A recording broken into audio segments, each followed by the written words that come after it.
Bismillahirrahmanirrahim. Assalamualaikum warahmatullahi wabarakatuh. Welcome back to my channel Rizky Elektronik. Alhamdulillah wassalatu wassalamu ala rasulillah wa ala alihi wa sahbihi wa mawalah amma ba'du. Sebelumnya saya mengucapkan terima kasih banyak kepada Bapak Ganisan Haji SSI MSC yang telah memberikan kesempatan kepada saya untuk bisa melaksanakan presentasi kali ini. Perkenalkan, nama saya Rizky Maulana Abdul Aziz. Saya berasal dari Prodi Teknik Elektro Universitas Islam Nusantara Bandung dengan NIM 41037000224121 sebagai pemateri 5 yang akan menjelaskan tentang perpindahan kalor. Oke, kita lanjut. Apa sih itu definisi perpindahan kalor? Perpindahan kalor adalah proses transfer energi panas dari benda yang memiliki suhu lebih tinggi ke benda yang memiliki suhu lebih rendah. Proses ini terjadi karena perbedaan suhu.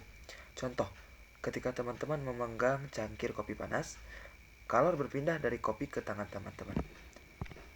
Kita lanjut. Adapun rumus daripada perpindahan kalor adalah Q sama dengan MC delta T. Q adalah banyak kalor yang diterima atau dilepas oleh suatu benda. Sedangkan M adalah massa benda yang menerima atau melepas kalor. Dan C adalah kalor jenis zat. Sedangkan delta T perubahan suhu. Kita lanjut. Oke, adapun jenis-jenis perpindahan kalor terbagi ke dalam 3 bagian. Pertama ada perpindahan kalor berupa konduksi, yang selanjutnya berupa konveksi, dan yang terakhir berupa radiasi. Masing-masing memiliki mekanisme yang berbeda. Adapun perpindahan kalor berupa konduksi adalah perpindahan kalor melalui kontak langsung antara benda yang memiliki suhu berbeda. Sedangkan perpindahan kalor berupa konveksi adalah perpindahan kalor yang melalui pergerakan fluida, baik cairan ataupun gas yang dipanaskan. Dan yang terakhir, perpindahan kalor berupa radiasi adalah perpindahan kalor melalui gelombang elektromagnetik yang tidak memerlukan medium untuk merambat. Oke, kita lanjut. Adapun contoh kalor dari konduksi ialah ketika teman-teman menempelkan tangan pada panci panas, kalor dari panci berpindah ke tangan teman-teman melalui konduksi. Dan contoh konveksi ialah ketika fluida yang dipanaskan akan mengembang dan menjadi kurang padat, sehingga naik ke atas. Dan contoh radiasi adalah ketika matahari memancarkan panas ke bumi melalui radiasi. Dan contoh lainnya ketika api menghasilkan panas yang merambat ke lingkungan sekitar melalui radiasi. Oke, lanjut. Jangan lupa simak video berikut ini. Oke teman-teman, nah kali ini Rizky akan jelaskan contoh kalor dari deduksi, konveksi, dan radiasi. Adapun penjelasannya, jangan lupa teman-teman simak pada video berikut ini. Heat transfers through our environment all of the time. I'm sure you've noticed that walking on a beach in summer feels hot. Diving into the pool feels cold. And eating an ice cream cone on a hot summer's day goes from cold to cool to warm to melted all over your hand at a rapid rate. Heat transfer happens to us all the time, every day. It always moves from hot objects to colder ones, and is impacted by some materials more than others. In this lesson, you'll explore 3 ways heat transfers in our environment: conduction, convection, and radiation. Oke. Dari penjelasan video tersebut, panas berpindah melalui lingkungan sepanjang waktu. Saya yakin teman-teman memperhatikan bahwa berjalan di pantai pada musim panas terasa panas, menyelam ke dalam kolam terasa dingin, dan makan es krim pada musim panas yang terik terasa dingin dan berubah dari dingin lalu hangat hingga melelehkannya di tangan teman-teman secara cepat. Setiap hari perpindahan panas terjadi pada kehidupan kita, pindah dari objek yang panas ke yang lebih dingin. Proses ini dipengaruhi oleh bahan-bahan yang berbeda. Nah, pada kali ini kita akan mempelajari metode perpindahan. Pertama ada konduksi, ada konveksi, dan radiasi. Oke, kita lanjut. Conduction is the transfer of heat between substances directly contacting each other. The better the conductor, the more rapidly heat will transfer. Good conductors include copper, silver, iron, and steel. Poor conductors include wood, styrofoam, paper, and air. It's why we don't recommend picking up a handful of change that's been sitting in the sun, unless you want to burn your hands. But you're okay to pick up that pile of wooden nickels sitting next to it. Moving on to convection. Oke, dari penjelasan tersebut, konduktor atau konduksi adalah proses di mana panas dipindahkan antara benda yang berkontak langsung. Semakin efisien konduktornya, maka panas akan berpindah dengan lebih cepat. Contoh, konduktor yang baik adalah tembaga, perak, dan baja. Sebaliknya, kayu, styrofoam, dan kertas udara adalah konduktor yang buruk. Oke, kita lanjut. This is the up and down movement of gases and liquids caused by heat transfer. As a gas or a liquid is heated, it warms, expands, and rises because it's less dense. When the gas or liquid cools, it becomes denser and falls. Warming and rising, and cooling and falling creates a convection current. This is the primary way heat moves through gases and liquids.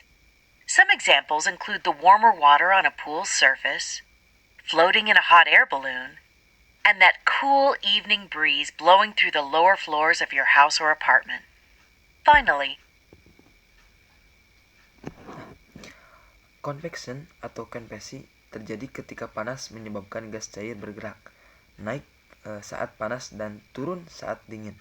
Karena perubahan dalam kepadatannya menciptakan apa yang disebut aliran konveksi. Contoh umum dari konveksi ialah termasuk air yang lebih hangat di permukaan kolam atau aliran angin sejuk di bawah rumah di malam hari.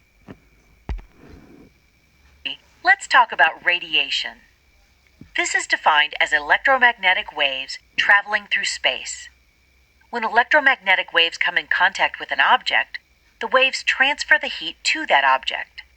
It's heat traveling in the form of visible and non-visible light. Some examples of radiation include feeling warm while standing next to a campfire, reheating that slice of pizza in your microwave, and turning on a light so you can find your phone. Conduction, convection, and radiation are three critical ways heat moves through our lives. They're the heat transfer principles we experience every day. Knowing how heat transfers makes it easier to find efficient ways to warm and cool our houses, keep people safe from overheating, and create new and innovative technologies to improve our lives. This completes this lesson on heat transfer. Oke.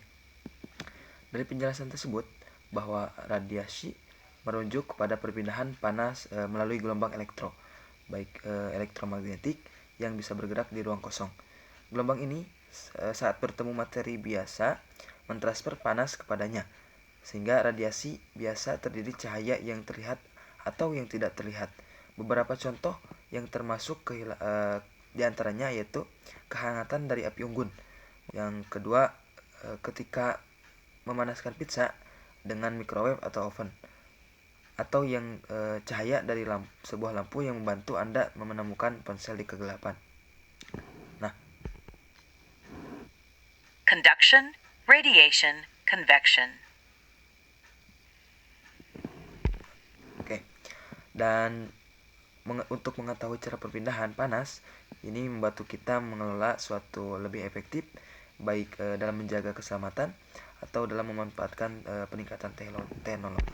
Nah, gimana nih teman-teman? Penjelasannya sangat jelas. Jangan lupa teman-teman simak kembali materi pada slide berikut ini. Semangat teman-teman! Oke, kita lanjut.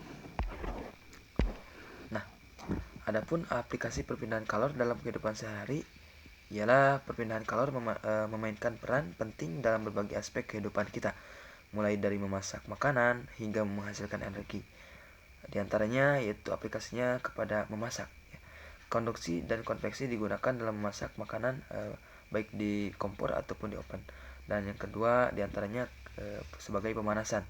Radiasi digunakan dalam pemanas ruangan atau alat pemanas air. Lanjut. Nah, adapun faktor-faktor yang mempengaruhi perpindahan kalor diantaranya yaitu bahan. Bahan yang berbeda memiliki konduktivitas thermal yang berbeda. Yang selanjutnya yaitu perbedaan suhu. Semakin besar perbedaan suhu, maka semakin cepat perpindahan kalor. Dan yang terakhir mungkin karena luas permukaan. Semakin luas permukaan, semakin cepat perpindahan kalor atau alat pemanas air. Oke, sarannya teman-teman terus pelajari tentang perpindahan kalor dan terapkan pengetahuan ini dalam kehidupan sehari-hari. Kesimpulannya, Perpindahan kalor merupakan konsep penting dalam fisika yang mempengaruhi banyak aspek kehidupan kita. Dengan memahami konsep ini, kita dapat menerapkannya dalam berbagai situasi. Oke, terima kasih atas perhatiannya. Semoga ada manfaatnya. Apabila terdapat kekurangan dan kesalahan pengucapan, mohon dimaafkan. Semoga apa yang disampaikan bisa bermanfaat untuk kita semua. Wabillahi taufiq wal hidayah. Wassalamualaikum warahmatullahi wabarakatuh.